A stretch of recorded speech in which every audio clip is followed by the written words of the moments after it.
damai sejahtera, sukacita berlimpah-limpah disediakan oleh Tuhan dalam hidup kita. Ketika kita menerima Yesus sebagai Tuhan dan Juru Selamat, itu adalah grace, itu adalah anugerah Allah. Katakan anugerah. Kita nggak buat apa-apa, kita nggak bikin apa-apa, tapi Yesus menjadi hadiah terbaik masuk dalam hati kita. Itu namanya anugerah. Kalau saudara berbuat sesuatu, kemudian saudara mendapatkan, itu namanya hadiah. Tapi saudara, engkau tidak berbuat apa-apa, engkau cuma terima, namanya anugerah. Amin. Kita menerima anugerah Allah, kasih karunia dan damai sejahtera. Dan Tuhan mau dari hari ke hari itu terus meningkat. Bahkan janji Tuhan, Dia akan melipat kali gandakan kasih karunia dan damai sejahtera dalam hidup kita. Coba kita buka dalam 2 Petrus pasal yang pertama ayat yang kedua. 1, 2, 3. Kasih karunia dan damai sejahtera melimpahi kamu oleh pengenalan akan Allah dan akan Yesus Tuhan kita. Firman Tuhan berkata, kasih karunia dan damai sejahtera melimpahi kamu oleh pengenalan akan Allah dan akan Yesus Tuhan kita. Semakin kita mengenal Dia, kita akan dilimpahi oleh kasih karunia Allah dan damai sejahtera. Dalam terjemahan bahasa Inggrisnya lebih jelas lagi. Coba tolong ditayangkan. Baca sama-sama. Grace and peace be multiplied unto you through the knowledge of God and of Jesus our Lord. Dalam terjemahan bahasa Inggris sangat jelas. Dikatakan grace, kasih karunia. And peace, peace adalah shalom, damai sejahtera. And peace be multiplied, artinya apa? Dilipat gandakan. Katakan bersama saya, dilipat gandakan. 1, 2, 3. Dilipat gandakan. Dimultiplied, artinya dilipat gandakan. Tuhan gak kasih yang standar, ya. Tuhan mau lipat kali gandakan. Kasih karunia-Nya lipat ganda. Damai sejahteranya lipat ganda. Mengapa kita butuh yang lipat ganda? Karena kita butuhkan dalam hidup kita yang sementara di dunia ini. Keadaan semakin tidak baik, keadaan semakin buruk. Oleh karena itu kita butuh kasih karunia yang lebih lagi daripada Tuhan. Amin. Kita butuh damai sejahtera yang lebih lagi daripada Dia. Melalui apa? The knowledge of God, pengenalan akan Allah. Ternyata saudaraku dikasih oleh Tuhan, kalau engkau ingin dilipat kali gandakan kasih karunia dan damai sejahtera, tidak ada cara lain selain melalui pengenalan akan Allah. Katakan bersama saya, pengenalan akan Allah. Orang yang mau mengenal Allah lebih lagi, lebih dalam lagi, lebih jauh lagi, dia akan mengalami yang namanya pelipat gandaan dalam kasih karunia dan damai sejahtera. Dan melalui Yesus Tuhan kita. Saudara, kita semua menjadi anak-anak Allah oleh karena korban Tuhan Yesus di kayu salib. Dan korban Yesus itu sempurna. Korban Yesus menghantarkan kita yang tadinya bukan siapa-siapa menjadi anak Allah. Tidak ada satupun bagian yang kita lakukan. Kita cuma terima saja. Selanjutnya ketika kita sudah menerimanya, firman Tuhan berkata, kerjakanlah keselamatanmu dengan takut dan gentar. Saya ingin saudara buka dulu Filipi pasal yang kedua ayat yang ke-12 dan ayat yang ke-13, supaya kita dapat pemahaman yang benar tentang kasih karunia dan damai sejahtera Allah yang berlimpah-limpah. Filipi pasal yang kedua ayat yang ke-12. Hai saudara-saudaraku yang kekasih, kamu senantiasa taat. Karena itu tetaplah kerjakan keselamatanmu dengan takut dan gentar.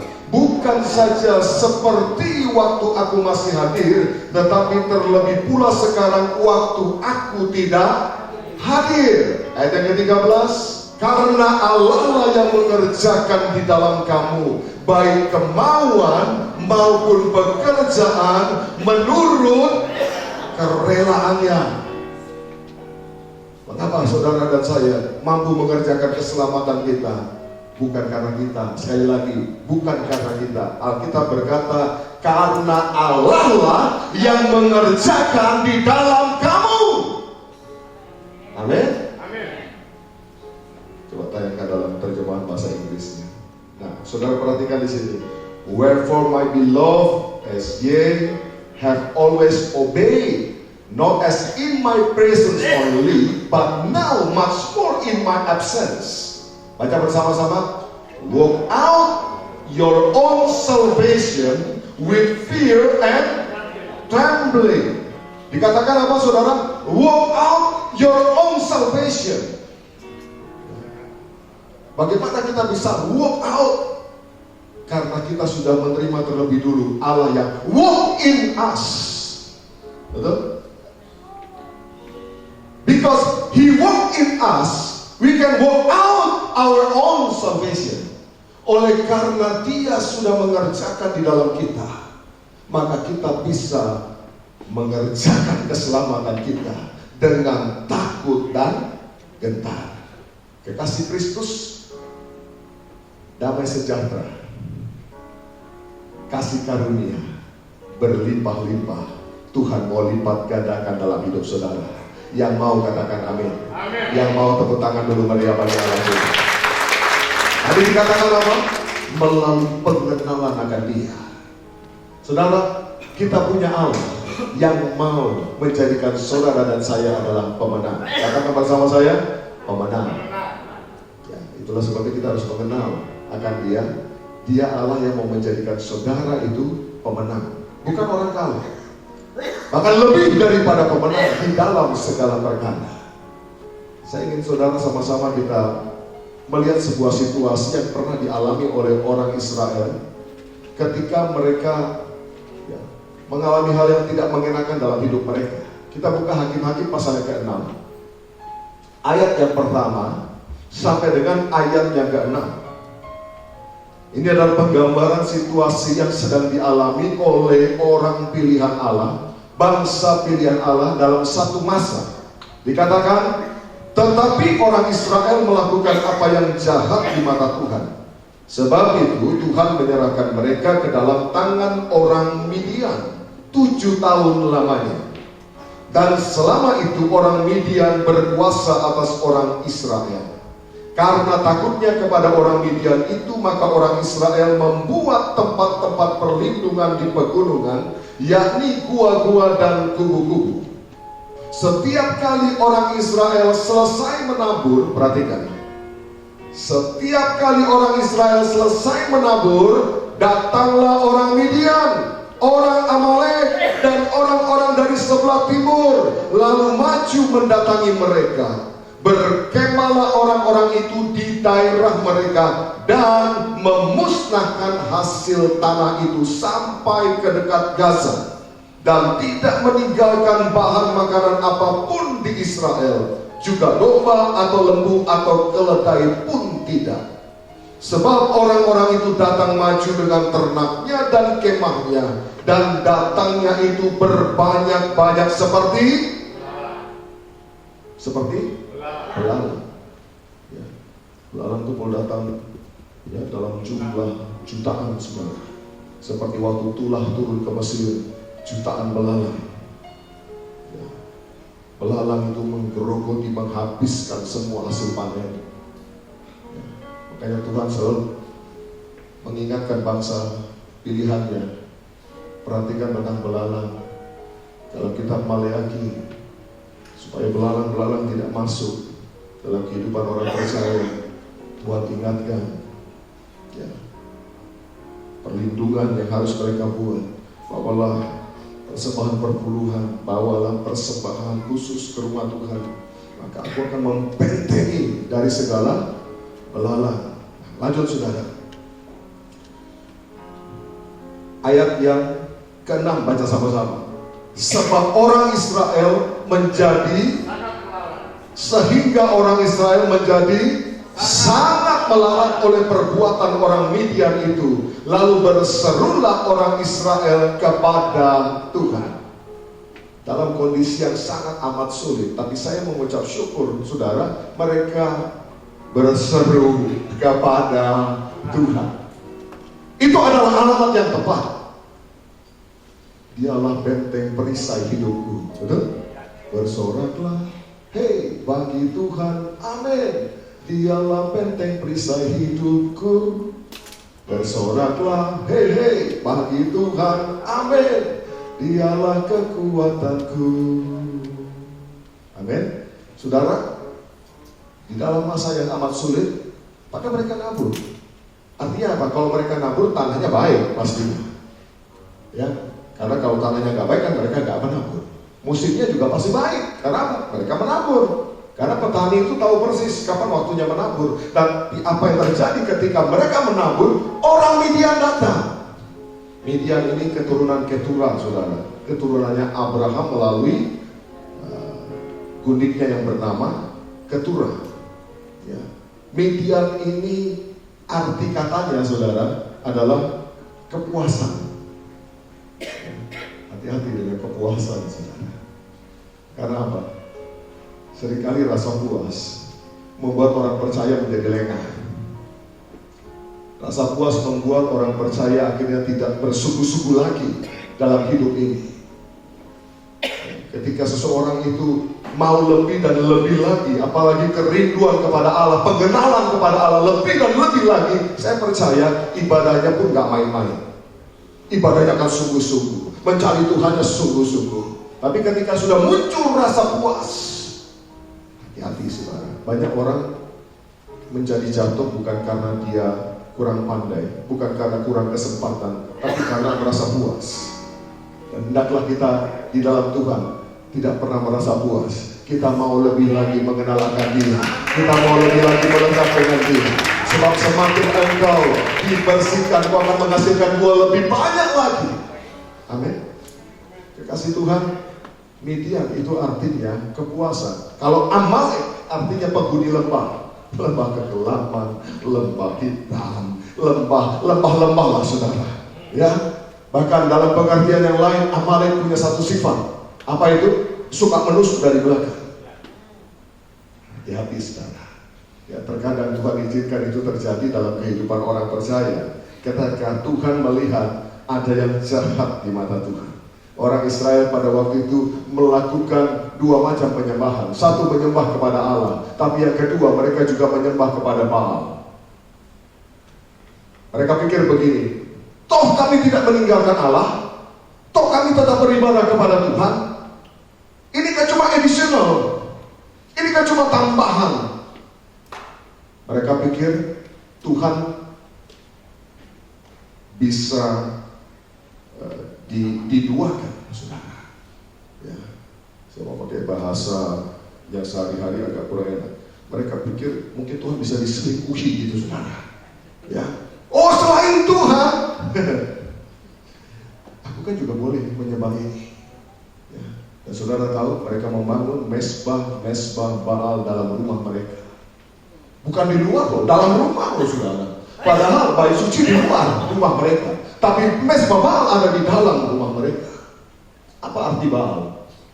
Baal itu artinya tuan. Artinya apa? Ada begitu banyak mesbah bagi tuan-tuan yang lain selain daripada Allah yang hidup, yang sudah menyelamatkan mereka. Mereka pergi beribadah, mereka naik ke atas bukit untuk membakar korban persembahan bagi Allah. Tapi di saat yang sama di rumah mereka juga punya mesbah bagi tuan-tuan yang lain. Ada begitu banyak tuan dalam kehidupan mereka. Kasih Tuhan itu dipandang jahat oleh Tuhan. Sehingga apa? Kita berkata orang Israel menjadi sangat pelara. Padahal Alkitab berkata Israel itu kan umat pilihan Tuhan, biji matanya Tuhan, diberkati Tuhan bukan? Suatu ketika dalam satu masa ada 7 tahun lamanya mereka sangat amat melara. Bukan karena Tuhan ingkar janji, tapi Tuhan sedang memanggil mereka. Tuhan sedang mengingatkan mereka akan pelanggaran mereka. Kita punya Allah yang sangat mengasihi kita. Apa tandanya Dia mengasihi kita? Dia akan menegur kalau kita salah. Halo, amin. Bapak yang baik itu akan menegur anaknya kalau salah. Kalau salah didiamkan, itu bukan bapak yang baik, saudara. justru itu akan mencelakakan. Sudah tahu anaknya salah, sudah tahu anaknya malas, sudah tahu anaknya itu berbuat yang tidak pantas, didiamkan, itu justru akan mencelakakan anak tersebut di kemudian hari. Tapi kita bersyukur kita punya Bapa yang baik. Berapa banyak merasa engkau dikasihi oleh Bapa. Amin. Orang yang dikasihi, firman Tuhan berkata, akan kutegur dan kuhajar. Artinya apa? Ada kasih Allah di sana. Tapi ingat baik-baik saudara, Bapa yang baik menghajar itu penuh kasih. Tidak menghajar untuk membinasakan, tapi untuk menyelamatkan saudara dan saya. Amin. Itulah sebabnya ketika bangsa itu melakukan yang jahat di mata Tuhan, Tuhan menegur mereka. Melalui orang Midian, melalui orang Amalek. Berkatakan mereka menjadi sangat amat melarang. Dan apa yang terjadi? Bangsa itu mulai ingat dan berseru kepada Tuhan. Mereka berseru kepada Tuhan. Puji Tuhan. Mereka tidak berseru kepada Baal. Ya, di sini sebetulnya menggambarkan mereka tahu mana yang berkuasa. Tapi mereka coba-coba. Makanya beberapa waktu lalu tayangan itu bagus juga. Jangan coba-coba. Itu saudara ya. Ya, sudah tahu firman Allah dilanggar. Jangan coba-coba, ya jatuh juga, kan gitu saudara. Ya, hari ini kalau saudara dengar firman Allah, ya, kalau memang itu merupakan teguran, bertobat saja. Datang sama Tuhan, Bapa akan mengampuni, bahkan memberikan pertolongan bagi saudara. Amin. Lalu kemudian Tuhan itu memilihkan bagi mereka seorang pemimpin yang bernama Gideon. Gideon itu artinya pejuang yang perkasa. Kemudian setelah Tuhan memilih Gideon, saya mau ajak saudara melihat apa yang harus dilakukan oleh bangsa itu, apa yang harus dilakukan oleh Gideon. Kita buka Hakim-Hakim pasal yang ke-6 ayat yang ke-25. Setelah Tuhan memilih pemimpin, Tuhan itu kalau bergerak sangat teratur saudara. Ya, Tuhan tidak bergerak dalam kerumunan massa yang akhirnya chaos atau kacau, tidak. Tapi Tuhan itu sangat rapi.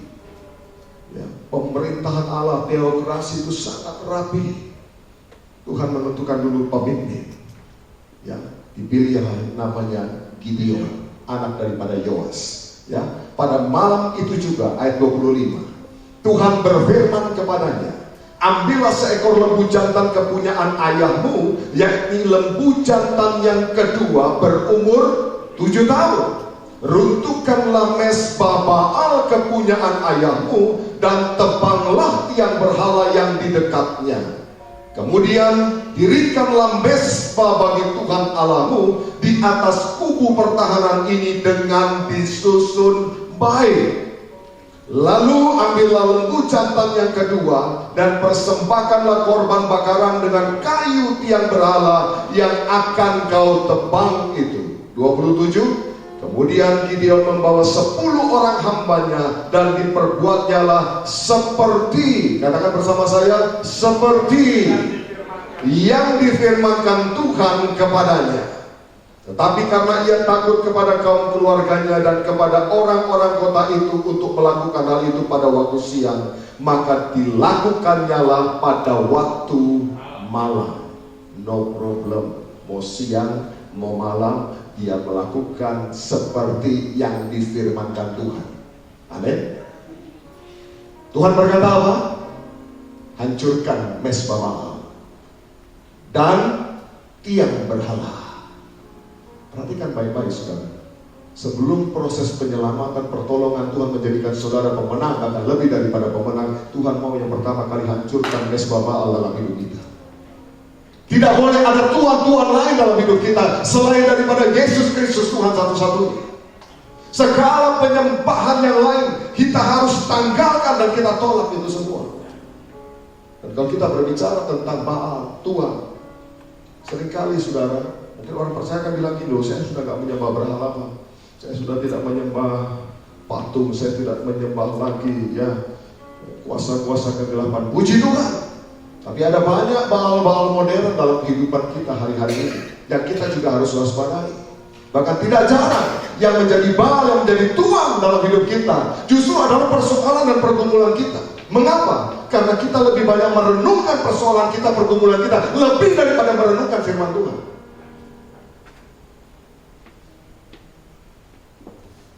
Coba ingat, berapa banyak porsi waktu untuk merenungkan firman Allah, dan berapa banyak porsi waktu untuk merenungkan persoalan dalam hidupmu. Mana lebih banyak? Terus gimana, Pak? Kita kan ada di zaman resesi, Pak. Keadaan semakin susah, Pak. Ibu-ibu rumah tangga, harga-harga naik semua, Pak. Sementara suami bilang gaji gak naik-naik, padahal di kantor dia udah paling sibuk. Bahkan dia selalu berkata gini, little to me, but salary not up. Dikit-dikit gua yang disuruh, tapi gaji gak naik-naik. Itu dalam translation bahasa Inggris sehari-hari. Little to me, but salary not up. Dia pulang sama istrinya bilang begitu. Makanya istri-istri bingung. Akhirnya, bukan kurenungkan firman-Mu siang dan malam, kurenungkan pergumulanku siang dan malam. Ya, gimana caranya biar cukup? Ya. Padahal saya mau beritahu, menggumulkan, memikirkan persoalan tidak menyelesaikan persoalan. Halo? Menggumulkan, memikirkan masalah tidak menyelesaikan masalah. Tapi sebaliknya, kalau saudara lakukan, saudara merenungkan firman Tuhan siang dan malam, persoalan saudara akan diselesaikan oleh Tuhan, pergumulan saudara akan dituntaskan oleh Tuhan. Yang setuju dengan saya katakan amin. Kalau masih lebih banyak memikirkan pergumulan, itu artinya masih ada mesbah Baal di sini. Ya.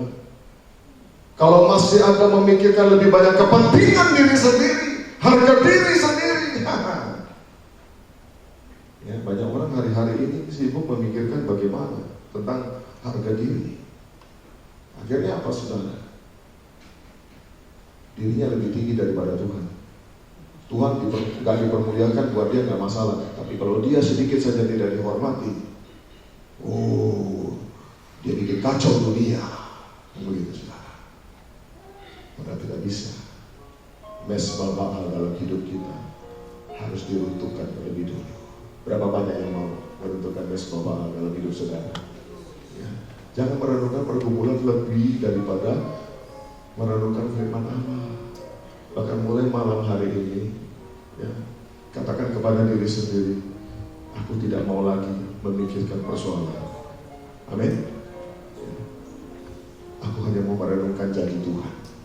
Janji Tuhan adalah iya dan amin. Janji Tuhan pasti digenapi dalam hidup ini. Dia berjanji, Dia Allah yang setia, Dia pasti akan menggenapi tepat pada waktunya. Lalu katakan, setelah menghancurkan mesbah Baal dan tiang berhala di sebelahnya, yang kedua adalah bangun mesbah Tuhan. Haleluya. Bangun mesbah Tuhan. Dikatakan, dirikanlah dengan disusun rapi. Jangan asal-asalan memuji menyembah Tuhan. Lakukan dengan benar, dengan sungguh-sungguh. Jangan asal-asalan. Haleluya. Siapa suka memuji menyembah Tuhan? Siapa suka berdoa jujur-jujur di hadapan Tuhan? Ya, haleluya. Kapan saudara memuji menyembah Tuhan? Di gereja?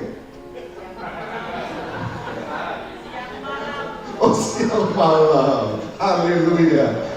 Merenungkan firman-Mu siang dan, jadi bukan hanya di gereja ya, tapi dalam kehidupan kita setiap saat. Waktu saudara ada di rumah memuji menyembah Tuhan, di mana saja saudara melakukan. Saat mau tidur, saat bangun tidur, atau hanya ketika saudara ada di kamar mandi. Banyak orang memuji menyembah Tuhan di kamar mandi. Ya. Allah yang bela, siapa lawan Dia? Saya mau beritahu tuh, gak memuji Tuhan itu ngisi waktu, saudara.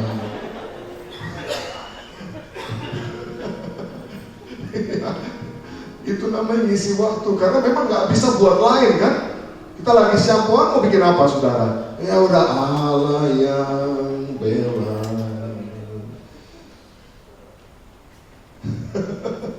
Don't try this at home. Katanya gitu saudara. Jangan lakukan itu di rumah saudara. Betul? Iya. Lakukan di lapangan kan.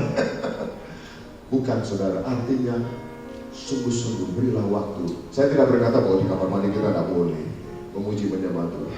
Silakan saja. Tapi miliki waktu-waktu yang khusus dengan Tuhan. Ya. Saya mendengar banyak kesaksian dari jemaat Tuhan yang bangun jam 4 pagi memuji menyembah Tuhan. Luar biasa. Pada waktu pagi Tuhan itu mau berbicara kepada kita. Makanya Daud berkata begini, pada waktu pagi aku mempertajam akan pendengaranku Tuhan. Ya, kenapa? Dia mau dengar suara Tuhan. Dan waktu pagi hari engkau dijauhkan dari segala kesibukan, bukan? Otomatis kau bisa fokus. Tuhan tidak minta lama-lama kok saudara. Tuhan tidak bilang begini, jam 4 pagi sampai jam 8 ya. Tidak saudara. Kau berikan waktu 15 menit, 30 menit engkau sungguh-sungguh dengan Tuhan. Enough, cukup. Kenapa? Setelah itu kan kita harus berusaha, kita harus melakukan bagian kita. Betul? Jangan sampai besok saya dikomplain ya. Para suami komplain karena istrinya semua jam 4 pagi sampai jam 8 memuji menyembah Tuhan. Sebab kita harus bangun mesbah Tuhan setiap hari. Ya. Lalu istri-istri juga komplain suami yang gak berangkat kerja, kesiangan semua. Kenapa? Bangun jam 4 memuji menyembah Tuhan. Papa kok gak ke kantor? Enggak, kita harus bangun mesbah Tuhan terlebih dulu. Saudara, ada prioritas, tapi juga ada bagian yang harus kita kerjakan. Kekasih Kristus, hancurkan mesbah Baal dalam hidup saudara. Yang kedua, bangun mesbah Tuhan. Kalau hanya menghancurkan mesbah Baal, tidak bangun mesbah Tuhan, seperti rumah yang kosong, bersih.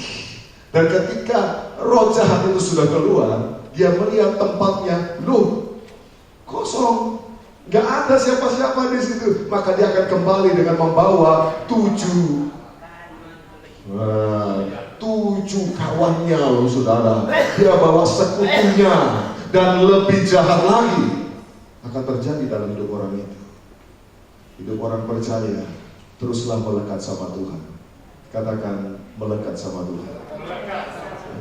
Kalau saudara melekat, saudara akan berbuah. So firman Tuhan berkata, ranting yang melekat pasti berbuah. Dan ranting yang berbuah dibersihkan oleh firman Allah akan berbuah lebih banyak lagi. Tuhan tidak mau berhenti hanya berbuah sedikit. Tuhan mau saudara berbuah yang banyak, bahkan sangat banyak. Baik saudara, itu yang pertama. Yang Tuhan mau yang Tuhan mau kita lakukan sebelum Dia memulihkan keadaan kita, hancurkan dulu mesbah Baal. Jangan juga bikin Baal-Baal yang baik. Ya, sekali Yesus saja, Yesus saja. Berikutnya saudara, yang Tuhan lakukan, Dia mulai memilih pasukannya. Pemenang, umat pemenang, Tuhan memilih pasukannya. Kita buka Hakim-Hakim pasal yang ke-7, ayat yang pertama sampai dengan ayat yang ke-6. Dan saya ingin mengkhotbahkan ini dalam 2 kali hari Minggu, tapi Roh Kudus gerahkan saya untuk menyelesaikan sekaligus. Hakim-Hakim pasal yang ke-7 ayat yang pertama sampai dengan ayat yang ke-6. Adapun Yerubbaal itulah Gideon, bangun pagi-pagi dengan segala rakyat yang bersama-sama dengan dia. Lalu mereka berkemah dekat mata air Haron. Perkemahan orang Midian itu ada di sebelah utaranya dekat bukit More di lembah. Berfirmanlah Tuhan kepada Gideon, terlalu banyak rakyat yang bersama-sama dengan engkau itu daripada yang ku kehendaki untuk menyerahkan orang Midian ke dalam tangan mereka. Jangan-jangan orang Israel memegah-megahkan diri terhadap aku sambil berkata, tangankulah sendiri yang menyelamatkan aku. Maka sekarang serukanlah kepada rakyat itu demikian, siapa yang takut dan gentar, biarlah ia pulang enyah dari pegunungan Gilead. Lalu pulanglah, baca bersama-sama, 22.000 orang dari rakyat itu, dan tinggallah 10.000 orang. Ternyata saringan yang pertama, siapa yang takut dan gentar, pulang aja. Pasukan Gideon tadinya ada 32.000 orang, satu jumlah yang sangat besar. Tapi Tuhan bilang apa? Terlalu banyak. Tuhan tidak tertarik dengan jumlah. Buat Tuhan, minoritas gak masalah. Sebab minoritas bersama Dia yang maha besar, pencipta langit dan bumi, minoritas dari mayoritas. Benar? Tapi sebaliknya, mayoritas tapi tidak bersama dengan Tuhan, gak ada apa-apanya semua. Bangsa Midian, bangsa Amalek, dan bangsa-bangsa lain yang datang mengganggu Israel ini jumlahnya sangat banyak, lebih dari 32.000. Tapi Tuhan bilang apa? 32.000 terlalu banyak. Aku tidak perlu orang sebanyak itu. Yang takut dan gentar, fearful and afraid, pulang saja. Sudah dikasih oleh Kristus, menjawab, mau jadi pasukannya Tuhan Yesus, mau jadi pasukan pemenang, tidak boleh ada rasa takut dan khawatir. Amin. Saringan yang pertama, orang-orang yang tidak takut dan gentar, itulah pasukannya Tuhan. Rasa takut, rasa khawatir itu muncul karena orang itu tidak percaya. Coba saudara renungkan, kalau saudara percaya, saudara punya sahabat, saudara percaya bahwa dia akan membantu saudara, dia akan menolong saudara, dia tidak pernah terlambat dalam menolong saudara. Saya percaya engkau berjalan dengan sahabat itu kemana aja berani, betul nggak? Kenapa? Oh, dia bisa lakukan apa aja loh. Ya, dia sanggup melakukan, dan dia mau menolong kita. Saudara tidak takut karena saudara percaya sama dia. Sekarang yang berjalan bersama saudara lebih dari sahabat. Dia adalah Bapa saudara.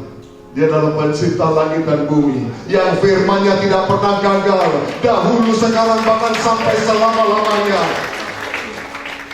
Mengapa masih ada ketakutan? Mengapa masih banyak orang yang takut akan hari esok? Padahal dia hidup, maka kita punya hari esok. Haleluya. Saya tidak berkata bahwa kita sebagai orang percaya tidak punya permasalahan, tapi Dia selalu mau menolong kita. Immanuel, Tuhan beserta saudara. Artinya apa? Ketika saudara menghadapi, Dia bersama saudara ikut menghadapi. Wow, luar biasa.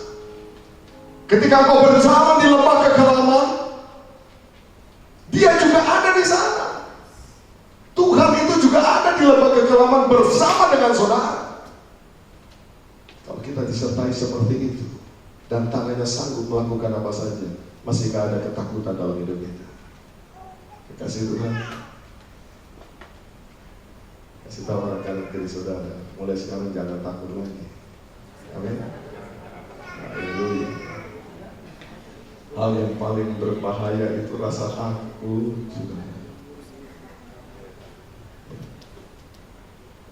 Hati-hati, karena rasa takut itu muncul dari asumsi-asumsi, muncul dari hayalan-hayalan, ya.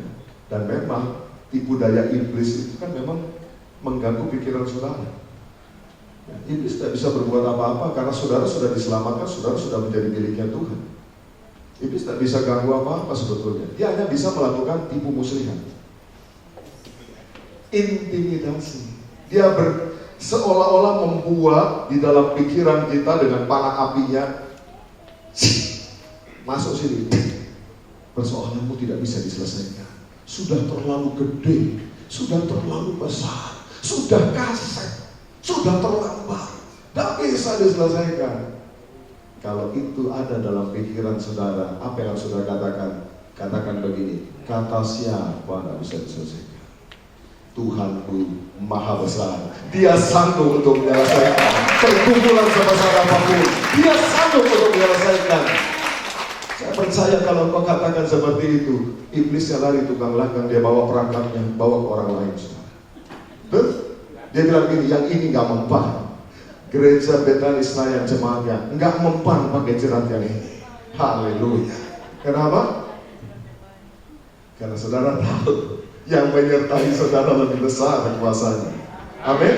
Haleluya. Mari kita lanjutkan saudara. Saringan yang pertama yang Tuhan buat adalah siapa yang takut dan gentar pulang saja. Dan ternyata 22.000, lebih dari setengah saudara, more than 50% mereka pulang.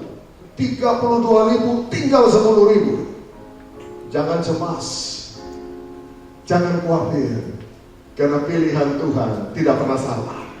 Amin. Lihat sama-sama saudara. Ayat yang keempat, tetapi Tuhan berfirman kepada Gideon, masih terlalu banyak rakyat, suruhlah mereka turun minum air, maka aku akan menyaring mereka bagimu di sana. Siapa yang kufirmankan kepadamu, inilah orang yang akan pergi bersama-sama dengan engkau, dialah yang akan pergi bersama-sama dengan engkau. Tetapi barang siapa yang kufirmankan kepadamu, inilah orang yang tidak akan pergi bersama-sama dengan engkau, dialah yang tidak akan pergi. Sampai sini kita renungkan dulu saudara.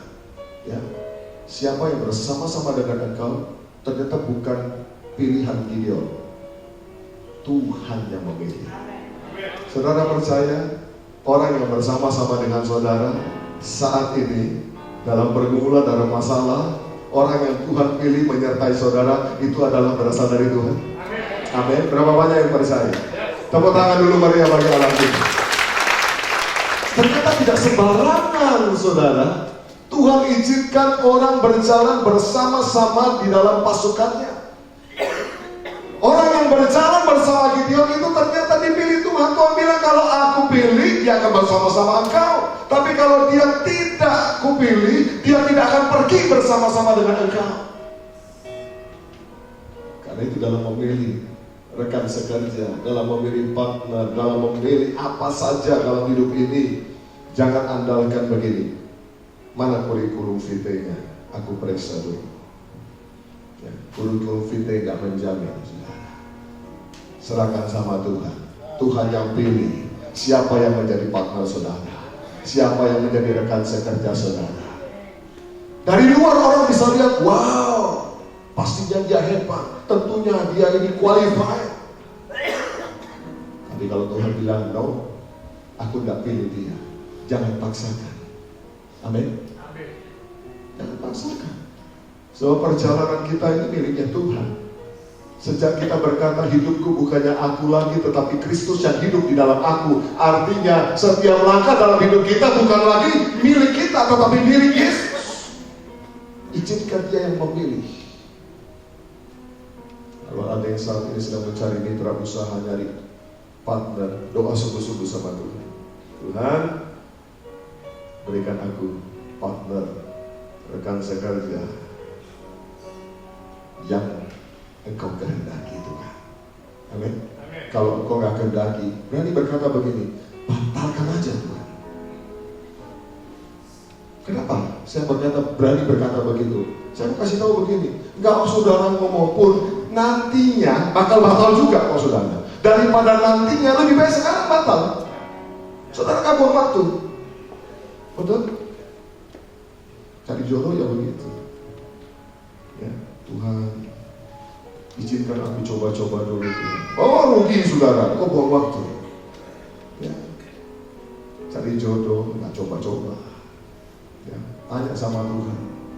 Tuhan kirim orang yang tepat pada waktu yang tepat, di tempat yang tepat, menjadi pasangan hidup saudara. Amin. Yang amin mau. Masih cari pasangan hidup. Nah, saya percaya saudara sedang mengaminkan masa lalu saudara, betul? Karena saya mau beritahu loh, nggak boleh ditukar loh ya sekarang.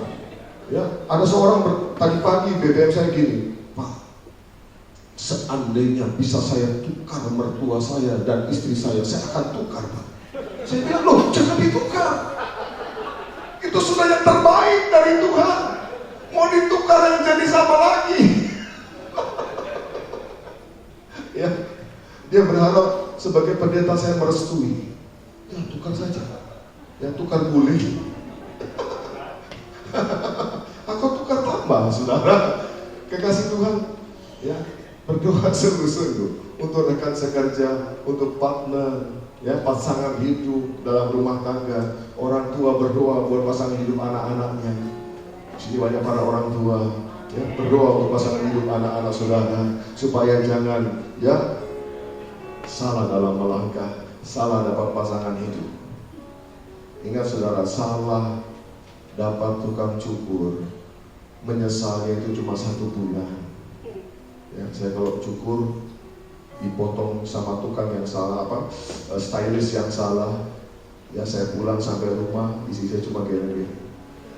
Papi, kamu kok kayak kentang? Aduh.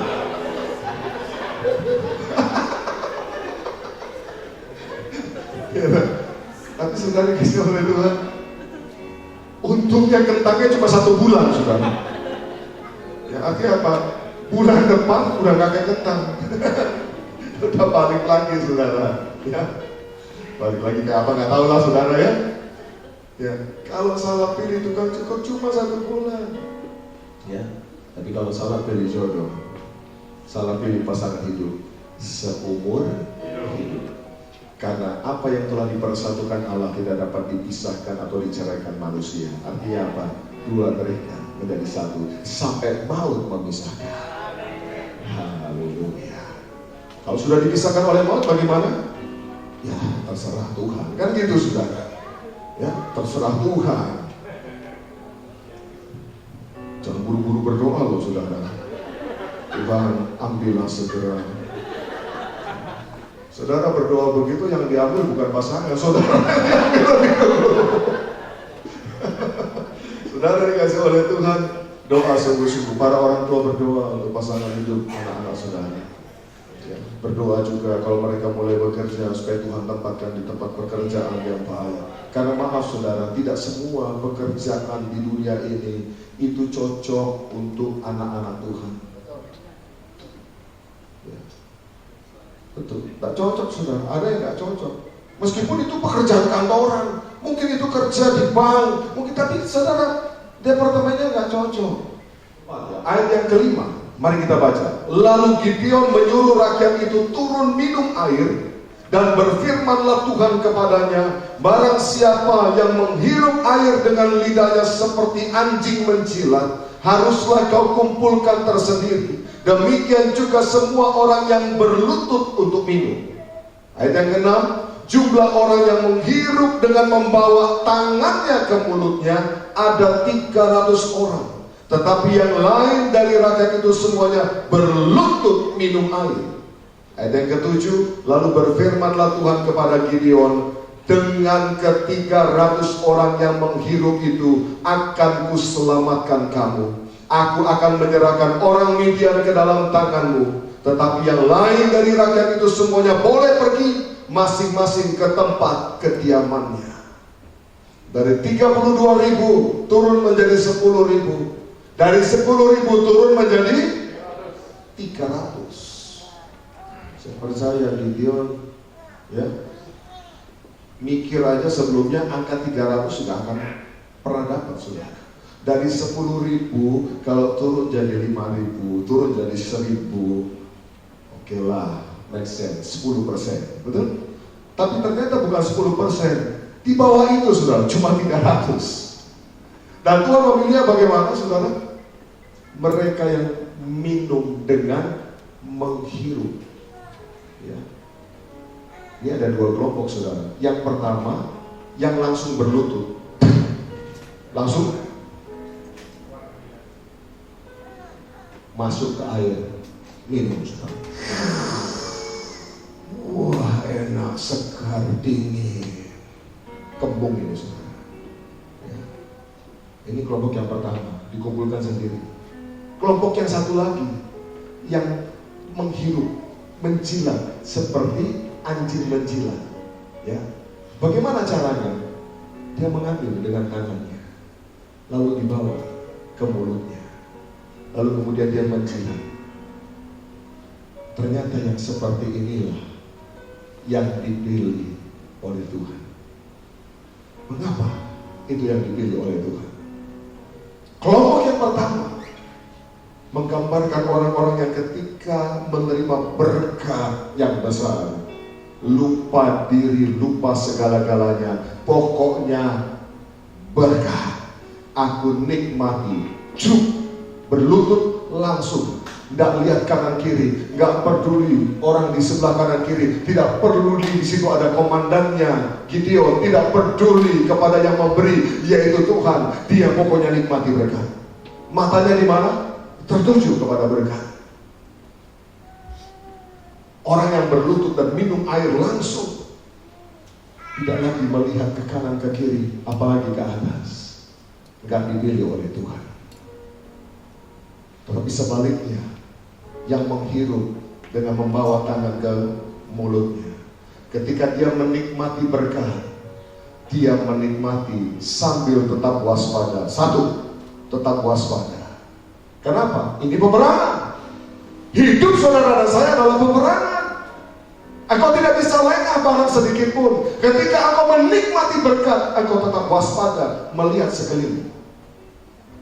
Dan yang paling penting, engkau selalu ada dalam jalur komando. Engkau bisa melihat apa yang dikatakan oleh pemimpin. Kenapa? Karena ketika dia menikmati, matanya tidak tertuju kepada berkat, matanya tertuju ke depan. Amin. Memandang. Setiap saat pemimpinnya berkata, bergerak, dia akan bergerak. Tapi coba bayangkan, kalau orang yang lagi berlutut dan mukanya tertuju kepada air, ketika dikata bergerak, dia malah masuk, saudara. Betul? Dia akan bergerak ke mana? Kenapa? Ya. Orang menikmati berkat boleh, tapi jangan sampai lupa diri. Halo, lupa diri itu berbahaya. Betul gak, saudara? Berapa banyak orang jatuh dalam dosa? Kenapa? Lupa diri. Kebablasan. Bukan gak diberkati, diberkati, tapi lupa diri. Akhirnya apa? Akhirnya rusak semua. Jadi orang Kristen gak boleh lupa diri. Haleluya. Amin. Yang ngerti agung-agung. Ya. Kasih tahu orang di sebelah kanan saudara, jangan pernah lupa diri. Amin. Ingat, kalau diberkati tetap pandang Tuhan. Amin. Tetap lihat Yesus komandan kita. Kalau diberkati tetap rajin ibadah, tetap rajin ke gereja. Jangan diberkati, udahlah, nggak Tuhan-Tuhanan dulu lah. Kita nikmati berkat dulu, ya. Nanti tunggu susah dulu baru cari Tuhan lagi. Haleluya. Ya, jangan seperti itu, saudara. Orang yang menghirup dengan tangannya, ya, menunjukkan matanya tidak tertuju kepada berkat, tapi tertuju kepada sumber berkat.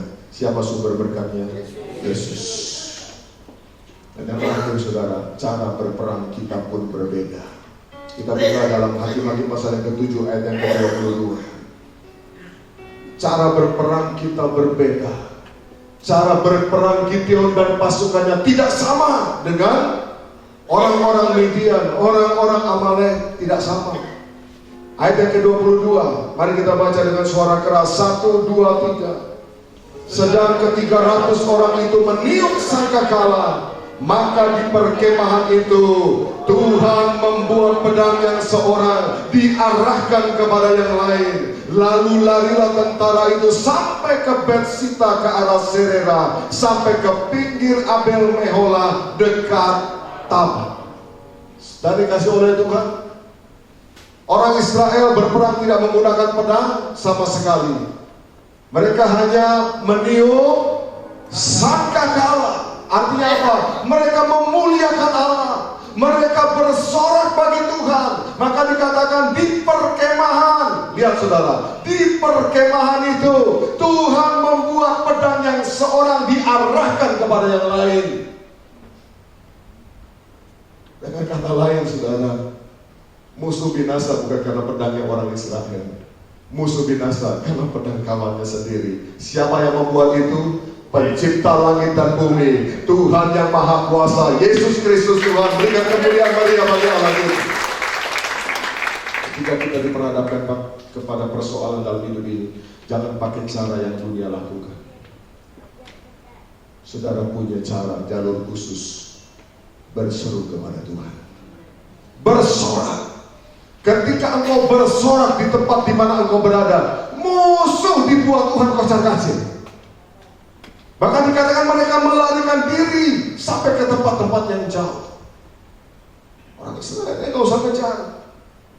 Orang Israel tidak usah buat apa-apa. Musuhnya lari tunggang langgang. Berapa banyak di antara saudara ingin mengalami pembelaan Tuhan dalam hidup saudara? Berapa banyak saudara mau mengalami kemenangan? Tepuk tangan meriah bagi Allah kita. Haleluya.